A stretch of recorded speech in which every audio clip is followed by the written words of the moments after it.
मङ्गलं कुन्दकुन्दार्यो जैनधर्मोऽस्तु मङ्गलम् सर्वमङ्गलमाङ्गल्यं सर्वकल्याणकारिकं प्रधानं सर्वधर्माणां जैनं जयतु शासनं जैनं जयतु शासनं जयतु शासनं रणमियूणजिनं वीरम् अनन्तवर्णाणदंसनसहावं वोच्छाम्यनियमसारं केवलीशुद्धकेवलीभणिदम्। नियमसार ग्रंथ की निश्चय प्रत्याख्यान अधिकार चल रहा है।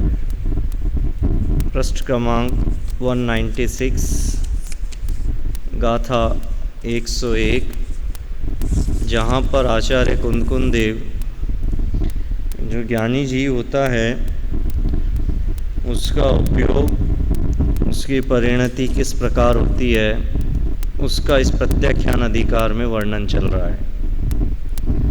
गाथा 101 के अंदर बताया जा रहा है कि यह जीव अकेला ही मरता है, अकेला ही जन्म लेता है, संसार में अकेला ही है। उसी प्रकार से यह मोक्ष अवस्था में भी समस्त कर्मों से रहित होता हुआ अकेला ही जाएगा। इसे मोक्ष के लिए भी किसी संग की या किसी बाह्य और अन्य सामग्री की आवश्यकता नहीं है। वहाँ पर इसका स्वयं अकेला ही यह जीव मोक्ष में जाता है। ऐसा इस गाथा के ऊपर और जो कलश लिखे हुए हैं अन्यत्र भी, वो इस कलशों को हम यहाँ पे पढ़ते हैं। पृष्ठ क्रमांक 196, श्लोकार्थ। आत्मा स्वयं कर्म करता है, स्वयं उसका फल भोगता है, स्वयं संसार में भ्रमता है तथा स्वयं संसार से मुक्त होता है। मतलब एकत्व की बात को यहाँ पे बताना चाहते हैं कि संसार के अंदर अनादिकाल से यह जीव की जो क्रिया चल रही है वो द्वैत के हिसाब से चल रही है कि मैं और मेरा शरीर और मेरे संयोगी पदार्थ, मेरे जितने भी 9 कर्म हैं वह हमेशा बोले मेरे साथ रहने चाहिए, तादाद में जैसे रहना चाहिए। मेरे सुख दुख को वो भोगते हैं, उनके सुख दुख को मैं भोगता हूँ, उनके परेशानियों को मैं दूर करूँ, मेरी परेशानियों को वो दूर करें। अनादिकाल से अज्ञानी जीव का चित्रण पर द्रव्यों से संयोग रूप से चलता आ रहा है और पर द्रव्यों से ये अपेक्षा करता रहता है। यदि कोई मेरे लिए अच्छा कार्य करता है तो मैं उसका उपकार मानता हूँ और उसके उपकार की अपेक्षा से मैं भी उसके साथ तन्मय हो जाता हूँ। यहाँ पे आचार्य कुंदकुंद देव और जो अन्य आचार्यों ने जो श्लोक लिखे हैं उसमें बता रहे हैं कि आत्मा स्वयं कर्म करता है और स्वयं ही फल भोगता है और स्वयं ही संसार में भ्रमता है और स्वयं ही जब मुक्त होगा तो अकेला स्वयं ही होगा।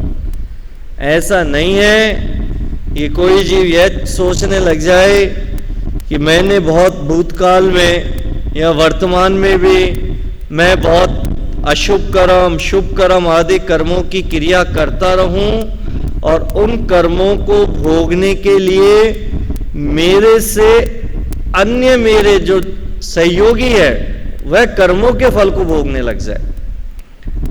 क्योंकि कई मान्यता या अन्य मत के अनुसार भी ये आता है कि कर्म आप करते रहो, चिंता मत करो, हम फल और किसी के खाते में डाल देंगे। ऐसे अनादि का अज्ञानी जीव भी सोचता चला आ रहा है कि मेरे पुण्य का उदय है और मैं अपने पुण्य के उदय से मैं अपने कर्मों को भोगता रहूं और यदि मैंने कुछ गलत कार्य किया तो उसका फल और कोई भोग लेगा। जैसे अभी व्यवहार के अंदर बहुत कुछ ऐसा सुनने में आता है, यथार्थ में होता नहीं है, सुनने में आता है कि कोई गाड़ी चला रहा हो और मालिक से गाड़ी का एक्सीडेंट हो जाए, और एक्सीडेंट हो जाए और जब वो एक्सीडेंट के लिए गाड़ी पकड़ी जाती है तो मालिक किसका नाम लगा देता है कि मैंने ड्राइवर चला रहा था। भाई जो सजा देनी है इस ड्राइवर को दे दो, वो ड्राइवर को भी समझा देता है, तो सारा का सारा एक्सीडेंट अपने ऊपर ले लेना और तेरे घर की चिंता मत कर, वो मैं कर दूंगा। तो बोले ये व्यवहार भी यथार्थ नहीं है। कहने में मानने में वो कह भी देगा कि गाड़ी ड्राइवर चला रहा था, वो सब चला रहा था, लेकिन ये आचार्य कुंदकुन देव कहते हैं कि जो कर्म तू करता है उसका फल भी तेरे को ही भोगना पड़ेगा। ऐसा नहीं है कि हमने कुछ अशुभ कर्म करते हैं और उसका फल अन्य दूसरा जीव भोग लेगा, चाहते हुए भी नहीं भोग सकता। कोई यह सोचे कि मेरे परिवार के ऊपर इतनी विपदाएं आ रही है, मेरे मित्र के ऊपर, मेरे पूज्य के ऊपर इतनी परेशानी आ रही है, उनके अशुभ कर्म का फल मेरे को दे दो। बोले ऐसी कहीं पर भी व्यवस्था नहीं है, कोई चाहते हुए नहीं भोग सकता कि जिसने जो कर्म किया है पूर्व में उसका फल वही जीव भोगेगा। इसलिए यहां पर लिखा स्वयं कर्म करोति आत्मा स्वयं तत्व फलम अनुष्यते, कि वह जो कर्म करता है उसका फल वही जीव भोगता है। और स्वयं भ्रमति संसारे स्वयं तस्मादम उच्यते, और जो कर्म करता है वह कर्म के फल को भोगता है और वही जीव संसार में परिभ्रमण करता है। और जब संसार से भी पार होना है तो वह स्वयं ही पार होगा। उसको पार होने के लिए कोई संग की आवश्यकता नहीं, किसी अन्य की सहयोगियों की आवश्यकता नहीं। स्वयं जैसे उन कर्मों को काटेगा, आठों कर्मों को काटेगा, निर्जरा करेगा, तो स्वयं ही मोक्ष में चला जाएगा। तो यहां पर जीव के एकत्व स्वभाव को बता रहे हैं, क्योंकि अनादिकाल से यह जीव संसार में क्यों दुखी होता है? मोह के कारण से। और मोह के कारण से इसको क्या नजर आता है कि बोले ठीक है मेरा दुख तो मैं सहन कर लूंगा, लेकिन मेरे बच्चों का क्या होगा, मेरे माता पिता का क्या होगा, मेरे घर वालों का क्या होगा, मेरे समाज का क्या होगा, मेरे देश का क्या होगा, मेरे राष्ट्र का क्या होगा। मतलब मोह के कारण से उसने अपने आप को क्या मान रखा है कि वसुदेव कुटुंबकम, बोले पूरा का पूरा संसार ही मैं हूं। और बोले आचार्य देव कहते हैं कि बोले भैया ये तेरा भ्रम है कि तू ये सोचता है कि यह मेरा, इसके कर्मों को मैं भोग लूंगा। बोले ये तेरी मान्यता के अंदर है, तू विचार कर ले, कोशिश भी कर ले, लेकिन कोशिश करते हुए भी तू उसके कर्मों को नहीं भोग सकता है। जिस जीव ने जो कर्म किए हैं उसका फल उसी जीव के ऊपर आता है। लेकिन मोह की आदत क्या है कि यह जीव अपने एकत्व स्वभाव की तरफ तो दृष्टि नहीं रखता और अपने आप को क्या मानता है कि मैं संसार में मेरे बहुत सारे सहयोगियों वाला हूं, वो मैं हूं। इसको एकत्व क्या लगता है? दुखदायक लगता है कि अच्छा मैं संसार में अकेला ही हूं, मेरे कोई सगे संबंधी नहीं है, मेरे कोई हालचाल पूछने वाला नहीं है, तो इसको एकत्व में दुख नजर आता है। और यहां पर आचार्य कुंदकुन देव समझाना चाहते हैं ये जीव अकेला ही जन्म लेता है, अकेला ही मरता है और संसार में भी स्वयं अकेला ही परिभ्रमण करता रहता है। वह कितना ही विचार करे, कितना ही सोचे, लेकिन उसके साथ कोई दूसरा जीव कभी जितना सहयोग है उतने समय का ही है। जो पुराण के अंदर हम लोग पढ़ते रहते हैं कि बलदेव और जो वासुदेव होते हैं, है ना, नारायण और बलभद्र, इन दोनों में, दोनों भाइयों में, दोनों भाई होते हैं और दोनों भाइयों में इतनी घनिष्ठता होती है, इतना अपनत्व होता है कि एक दूसरे के बिना रह नहीं सकते। और हमेशा जो 11 की 11 बलदेव हुए हैं और 11 की 11 वासुदेव हुए हैं, उन सबका मोस्टली एक ही चित्रण आता है। प्रथम तो वासुदेव की मृत्यु होती है और फिर बाद में बलदेव को वैराग्य आता है और फिर वो मोक्ष चले जाते हैं। तो जो वासुदेव की जब मृत्यु होती है, नारायण की मृत्यु होती है, तो नारायण की मृत्यु को जो बलदेव होते हैं वह उनको विश्वास ही नहीं होता है कि ये मर भी गया। वह उसको कैसे मानते हैं, यह तो सो रहा है, और उसको नींद से जगाते हैं कि अब तो उड़ जा। जैसे रामचंद्र जी, लक्ष्मण, कृष्ण जी, और कृष्ण जी के कौन थे, बलराम, है ना। तो ऐसे बहुत सारे, त्रिपष्ट और अर्जय, ऐसे बहुत सारे नाम आते हैं। तो इन सबके सबका चित्रण एक जैसा ही है कि जब लक्ष्मण जी की मृत्यु हुई तो रामचंद्र जी को क्या लगा कि लक्ष्मण तो सो रहा है, तो वह उसकी मृत्यु शैया को कंधों में उठा करके जगाते हैं, ले जाते हैं, पानी से नहलाते हैं, करते हैं। ये सब किसी लिए, बोले उनका मोह, उनका राग। वो क्या कहते हैं कि हम दोनों संसार में इतने भावों से साथ चल रहे हैं तो साथ साथ ही चलेंगे। लेकिन तब वहां पर उनको संबोधने के लिए देवता आते हैं और फिर देवता उनको संबोधन करते हैं। वो वैसे एग्जाम्पल दे देते रहते हैं कि बोले ये जमीन है, बंजर पत्थर की जमीन है, इस पे तुम देखा बीज बो करके देखो। तो वो ज्ञानी तो होते ही है। तो वह बलदेव कहते हैं, रामचंद्र जी कहते हैं, कोई जमीन के ऊपर पत्थर पे भी कोई फल उगता है, कोई पेड़ उगता है? बोले देखा इस पानी में से घी निकाल के दिखाओ। बोले कभी होता है। तो बोले जब संसार में जब ये असंभव कार्य संभव नहीं हो सकते हैं तो तुम व्यर्थ में क्यों मोह से दुखी होते हुए जिसकी मृत्यु हो चुकी, जो शव है, उस शव में अब आत्मा नहीं आ सकती। जब फिर उनको वह संबोधन मिलता है और फिर वैराग्य होता है, वो मुनि दीक्षा धारण करके मोक्ष चले जाते हैं। तो ये एकत्व ही शिव सत्य है, एकत्व ही आनंद है।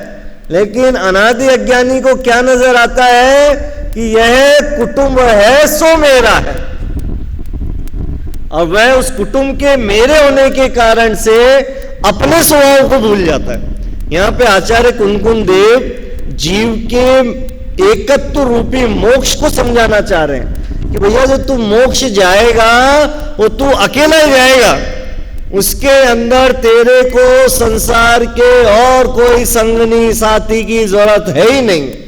तो बोले जो जरूरत नहीं है तो तू मोह के कारण से, अज्ञानता के कारण से क्यों उलझा हुआ है संसार के अंदर कि बोले अभी तो मेरे बेटा बड़ा हो जाए, अभी तो पढ़ लिख ले, उसकी शादी हो जाए, मेरा घर अच्छा बन जाए, नौकरी अच्छी हो जाए, मेरा अच्छा से अच्छा व्यापार हो जाए, या जब मैं बुढ़ा हूंगा, जब मेरा पेंशन चालू होगी, तब मैं इस घर गृहस्थी से अलग होने का सोचूंगा। अरे भैया, एक पल का किसी का भरोसा है नहीं, अगले समय की आयु किसी को पता है नहीं, और तू ये मान के रखा हुआ है कि संसार के मोही जीव तेरे को बचा लेंगे। आत्मानुशासन में तो बहुत आता है इस सब के बारे में कि बोले यदि कोई मृत्यु शैया में बैठा हुआ है और उसका बहुत हितैषी व्यक्ति भी उसको उस मृत्यु से बचाना चाहे, बहुत हितैषी भी, तो भी वह उसको नहीं बचा सकता। इसलिए तू क्यों व्यर्थ में इस संसार के मोह जाल में उलझ करके अपने आत्मा को भी भूल रहा है। ये जीव एकत्व को भूल करके कहां लगता है कि संसार में अपनत्व करता रहता है। तो उस अपनत्व को, संसार का जो अपनत्व है, पर द्रव्यों से ममत्व है, उस ममत्व को छुड़ाने के लिए, उसका सद्बोध देने के लिए यहाँ पे आचार्य कुनकुन देव हमारे को समझाते हैं ये आत्मा स्वयं ही कर्म करता है और स्वयं उस कर्म के फल को भोगता है और स्वयं ही संसार में भ्रमता है।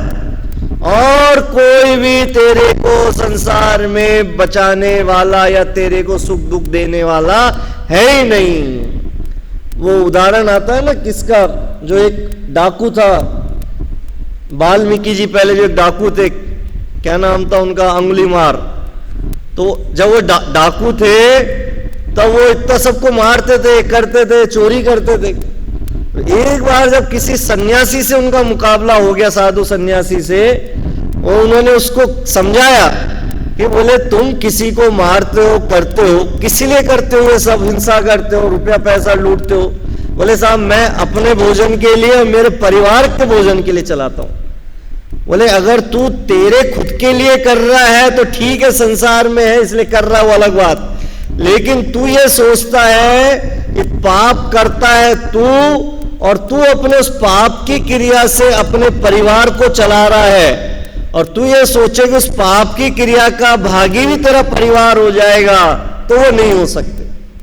बोले उसका फल तेरे को ही भोगना पड़ेगा। और जिस पाप की क्रिया को करके तू परिवार को चलाना चाहता है, एक बार तुम परिवार से पूछकर तो देख, क्या वो तेरे लिए कुछ करते हैं क्या, तेरे हित के लिए सोचते हैं क्या। ऐसा जैसे उनको वो सही चित्रण मिलता है, तो वो जो डाकू थे अंगुलीमार, वो तुरंत उनको उस समय का वैराग्य आता है और वाल्मीकि कवि बन जाते हैं। बचपन में जब पाठशाला चलती थी तो एक नाटक किया था हम लोगों ने।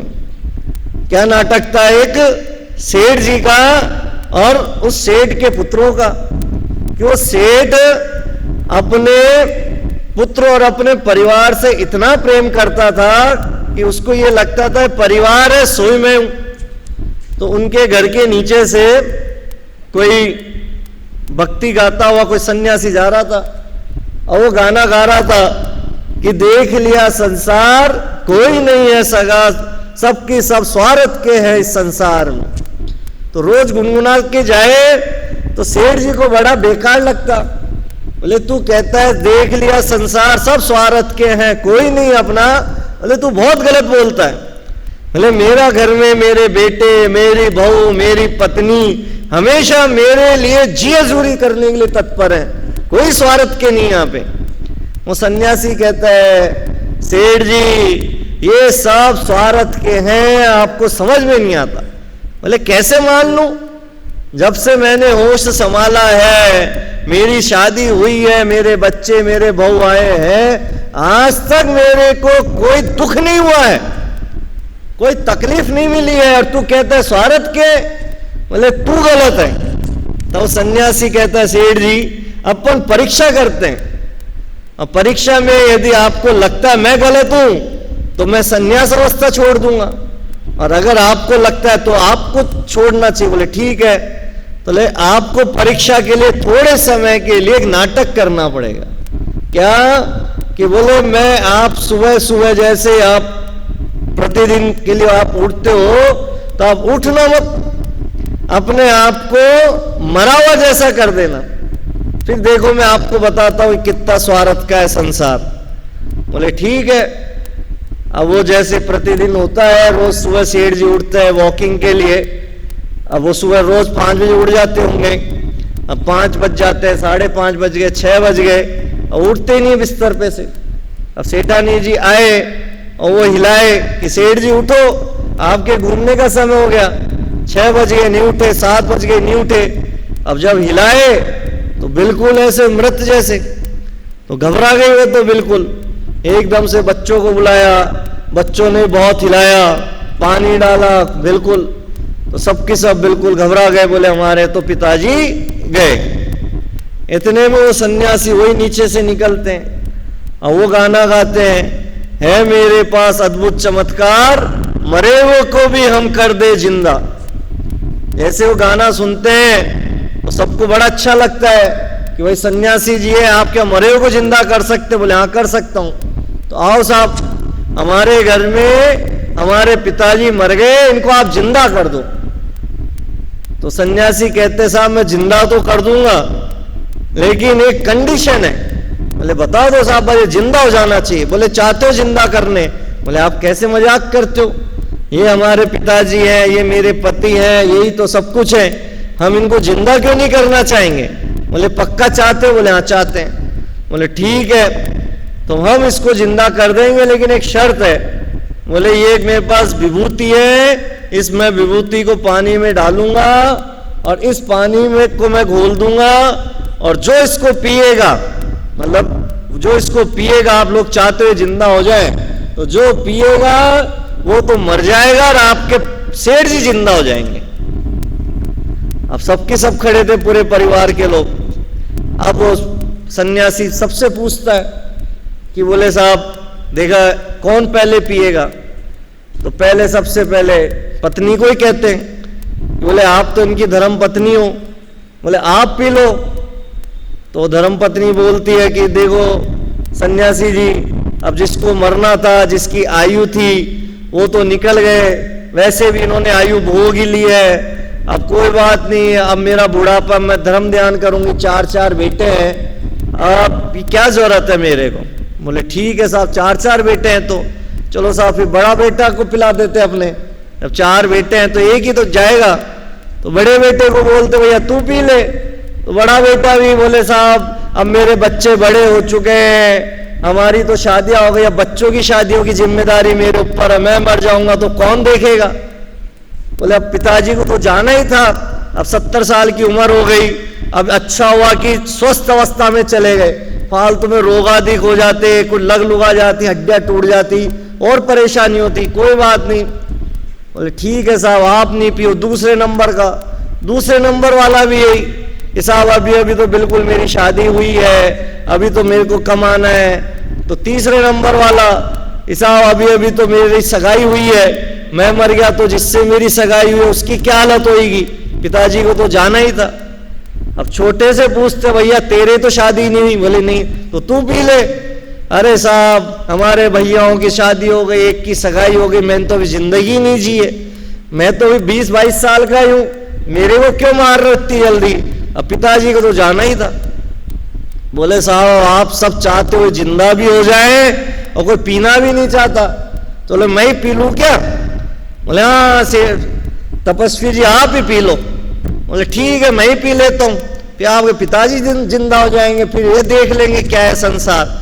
तो बस नाटक तो था ही, वो पी लेते हैं, वो बेहोश जैसे हो जाते हैं, पिताजी जग जाते हैं। पिताजी देख लेते हैं वास्तव में तो स्वार्थ का ही संसार है, जब तक इस जीव का दूसरे जीव से स्वार्थ सदता रहता है तब तक तो यह मेरे यह अपने, और जैसे स्वार्थ छूटने लगता है, थोड़ी बहुत भी कमी नजर आने लगती है तो बहुत सारे कमियां दिखाने लग जाते हैं, वहां फिर हम हमारा बहुत सारा अपना कर्तव्य दिखाने लग जाते हैं कि मैंने तेरे लिए ये किया वो किया सब किया।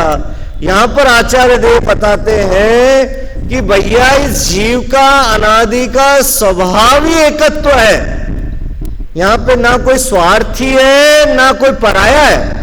बोले तू कर्मों की अवस्था समझ कि जिसने जो कर्म बांधे हैं उसी को वो कर्म भोगना है, ये कोई स्वार्थ के ऊपर नहीं है। इन्हीं साहब इस संसार में तो सब स्वार्थी हैं, ये हम किसी के लिए इतनी मेहनत करते हैं और कोई हमारी सेवा नहीं कर रहा। अरे भैया तूने पूर्व में ऐसे ही कर्म करे थे कि तेरे को जिंदगी भर कोलू की बैल की जैसे भागना दौड़ना पड़ेगा, एक समय के लिए भी तू नहीं बैठ सकता।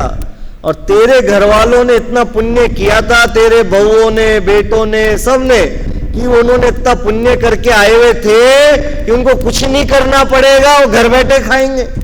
और तू क्या विचार करके बैठता है कि ये तो स्वार्थ का संसार है। बोले ये कर्मों का खेल है कि जिसने जैसे कर्म किए थे उनको अपना कर्मों का उदय भी भोगना पड़ता ही है। इसलिए यह जीव अकेला ही कर्म, स्वयं ही कर्म करता है, स्वयं ही जन्म लेता है, स्वयं ही मरण करता है और स्वयं ही संसार से मुक्त होता है।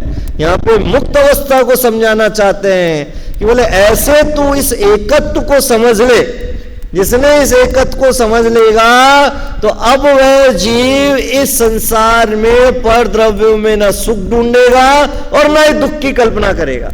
तो अब उसका उपयोग कहां लगेगा कि अब मुझे मेरे स्वभाव को पहचानना है कि मैं कौन हूं, आया कहां से और मेरा रूप क्या, संबंध जो ये सब है उनसे मेरा क्या संबंध है, ना कोई दुख में है ना कोई सुख में।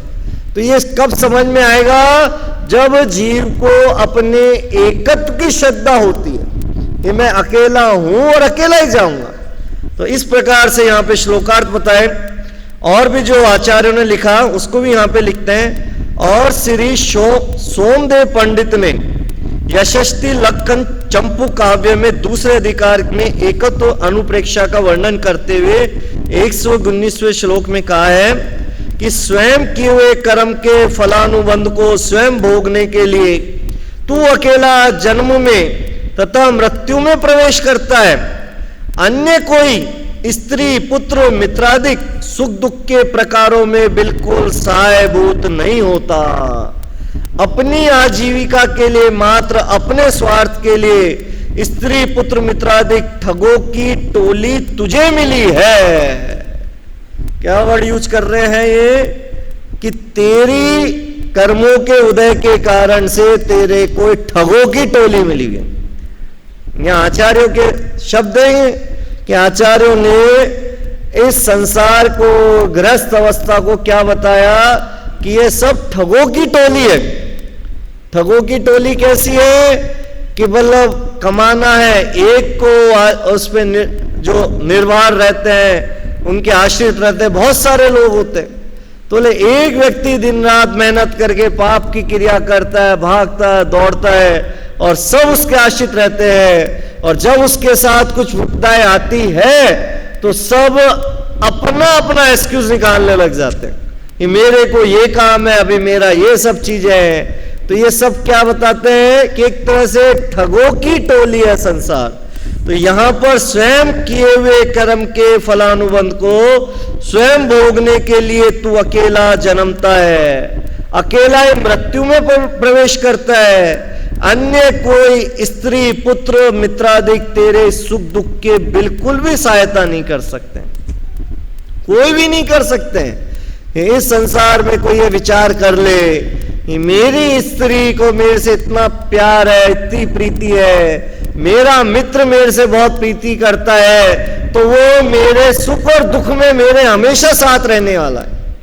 बोले ऐसा कुछ भी नहीं है, ना वो सुख में साथ है ना वो दुख में साथ है। तो बोले किस में साथ रहता है, ये सब अपने अपने कर्मों के उदय के अनुसार रहते हैं। जब तक तेरा जिसके साथ जितने समय का कर्मों के उदय है, संयोग है, तब तक वो रहते दिखते हैं, और जैसे उदय खत्म हो जाता है वैसे दूर हो जाते हैं। मतलब ये कैसे है, एक तरह से जैसे हमारे को किराए का मकान मिला हुआ हो। जैसे जो लोग होते हैं ना, जो किराए के मकान बदलते रहते हैं शहर वगैरह, जैसे जो गवर्नमेंट जॉब में होते हैं, तो उनका क्या रहता है नेचर कि आज 2 साल यहां रहना है, 3 साल यहां रहना है, 5 साल यहां रहना है, तो बार बार उनको मकान बदलते रहना पड़ता है। तो जब बदलते रहना पड़ता है तो उनको उस मकान से जो प्रीति होती है वह कितने समय के लिए, 2 साल की प्रीति, 3 साल की, जब तक बोले हम यहाँ डेप्यूटेट हुए हैं तब तक के लिए हमारा मकान है। जैसे हमारा समय निकला हम यहां से निकल गए। तो बोले ऐसे जो हमारे संयोगी है ये कब तक दिखते हैं, स्त्री पुत्र मित्र आदि, कि हमारे कर्मों के अनुसार रहते हैं, कि जब तक इनका मेरा जितने समय का कर्म का संयोग है तब तक वह मेरा घनिष्ठ मित्र रहता है, और जैसे वो कर्म कम हुआ तो घनिष्ठ मित्रता अपने आप दूर हो जाती है। जैसे बचपन में हमारे घनिष्ठ मित्र और कोई होते हैं, फिर जैसे हम बड़े होते हैं, जब हमारा ग्रुप बदलता है और कोई मित्र हो जाता है, और बड़े होते हैं और कोई ग्रुप हो जाता है। तो ये सब क्या है कि अपने अपने समय के कर्मों के अनुसार है। ऐसे ही कि उनका कोई तादाद में संबंध है नहीं, हमेशा सर्वत्र के है नहीं, या इस पर्याय में तो दिख रहे हैं लेकिन जरूरी नहीं कि जो इस पर्याय में है वही की वही संबंध वैसा का वैसा अगली पर्याय में मिल जाए, अगली पर्याय तक का मोह चला जाए। लेकिन जरूरी नहीं वो हमेशा के लिए चलता रहे।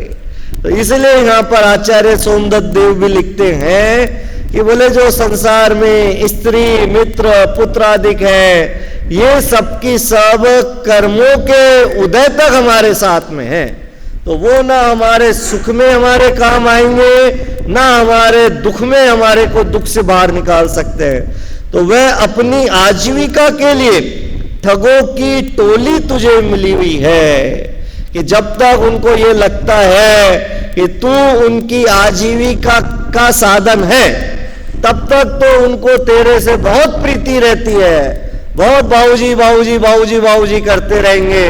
और जैसे उनको लगने लग जाएगा कि अब बाबूजी की तिजोरी खाली होनी चुकी है, अब उनकी सैलरी आना बंद हो चुकी है, अब उनकी पेंशन इतनी बड़ी नहीं है, तो अपने आप कहने लग जाएंगे बाबूजी अब अपन क्यों खर्चा इतना करते हैं, अब थोड़ा कम कर लो, अब घूमना फिरना बंद कर दो, आप घर में बैठा रहा करो। क्यों? क्योंकि अब दिखने लग गया कि अब आपके पास इतनी इनकम है नहीं और आपके खर्चे बहुत है, तो हमारा भविष्य बिगड़ जाएगा। तो ये सब कहां?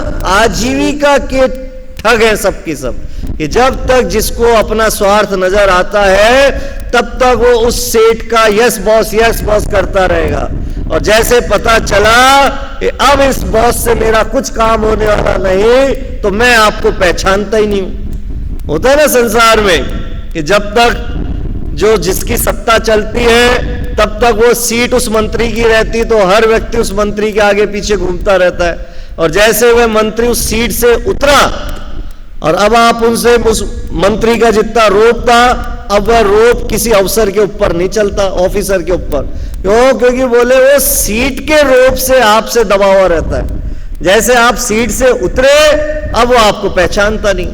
तो ये सब क्या है? सब स्वार्थ का संसार है।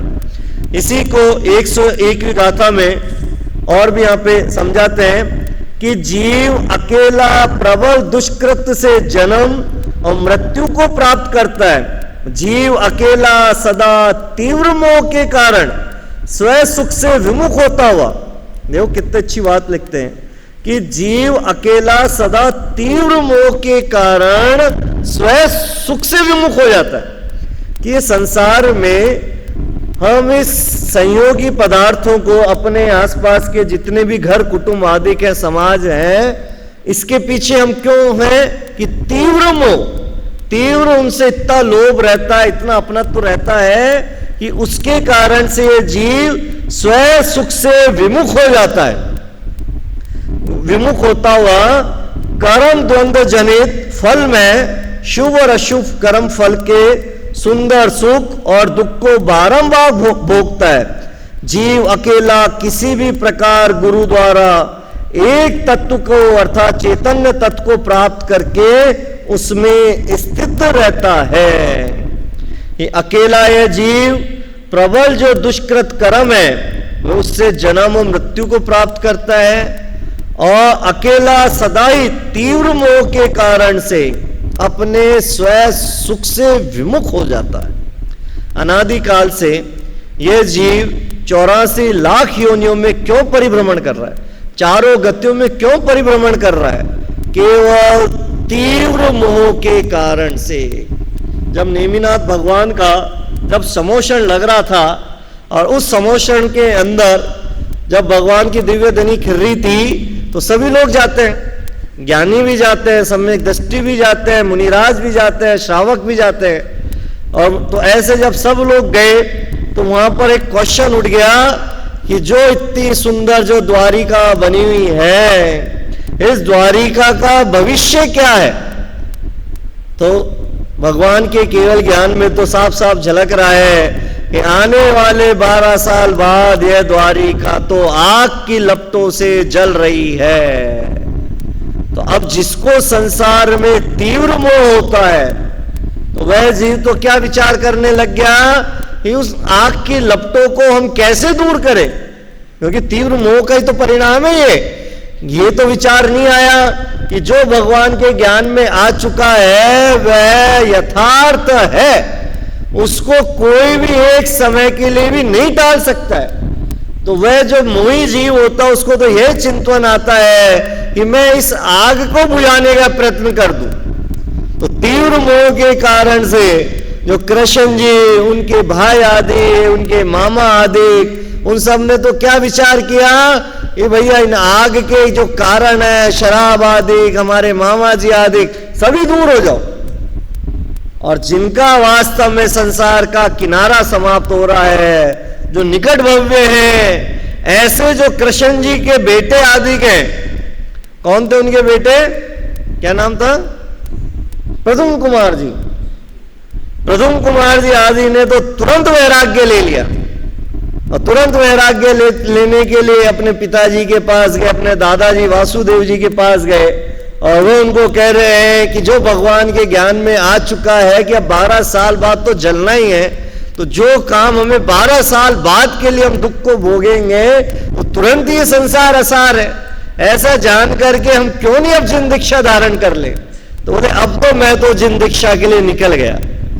तो वो कहते हैं कृष्ण जी, ये बेटे अभी तो हम जिंदा हैं, मैं नारायण हूं, अर्ध चक्रवर्ती हूं, नारायण अर्ध चक्रवर्ती होता है। बोले मेरे पूरे संसार मेरे वश में चलता है, कौन मेरी द्वारिका को जलाएगा, तू घबराए मत, मैं सारे साधन जुटा लूंगा, तू बिल्कुल मत जा संसार के विषय भोगों को वो।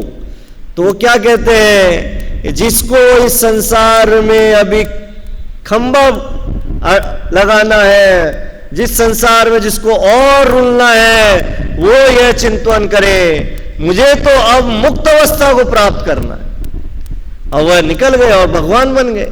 तो बोले ये तीव्र मोह के कारण से, यहाँ पे आचार्य देव लिखते हैं कि तीव्र मोह के कारण से यह जीव स्वयं सुख से विमुख हो जाता है।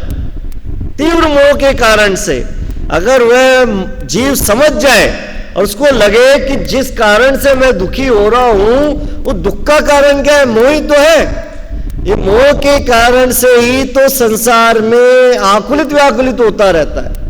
यह जीव अपने निज यथार्थ में हम विचार करें, यह जीव यथार्थ में अपने खुद के कारण से आकुलता नहीं लेता, यह हमेशा किसके कारण से आकुलता ले रहा है, हमारा जो कुटुंब है या हमारे जो बंधु वर्ग है, हमारा जो समाज है, हमारा जो राष्ट्र है, उसके लिए जीव आकुलता पाल रहा है। उसको पता है कि मैं मेरे लिए तो क्या करना है, मेरे इस शरीर के लिए इतना सा शरीर है, इस शरीर को इतना सा भोजन चाहिए, इतना सा व्यवस्था चाहिए, और उसके लिए प्रत्येक जो मनुष्य योनि में जन्म लेता है उसको इतना पुण्य रहता है कि जितने शरीर की भूख होती है प्रत्येक मनुष्य को उतना तो मिलता ही है, इतना तो मनुष्य योनि का पुण्य ही है।